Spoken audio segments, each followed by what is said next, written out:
আসসালামু আলাইকুম, কেমন আছেন সবাই?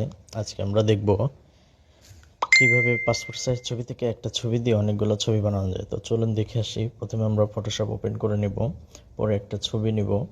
ছবিটি আমরা পাসপোর্ট সাইজের জন্য মাপ নিব। ওয়াইড হচ্ছে 1.5 ইঞ্চি, আর হাইট হচ্ছে 1.9 ইঞ্চি, আর রেজুলেশন 300। নেওয়ার পর ছবিটা আমরা সিলেক্ট করব। করার পর কিবোর্ড থেকে ইন্টার বাটন প্রেস করব। দেখতে পাচ্ছেন ছবিটি আমাদের পাসপোর্ট সাইজের হয়ে গেছে। এরপর আমরা একটা সাদা ব্ল্যাঙ্ক পেজ নেব। এই জন্য কন্ট্রোল অল্টার এন চাপ দিলে, কিবোর্ড থেকে কন্ট্রোল অল্টার এন চাপ দিলে দেখতে পাবেন একটা ব্ল্যাঙ্ক পেজ চলে আসছে। তারপর আমরা ছবিটি সিলেক্ট করে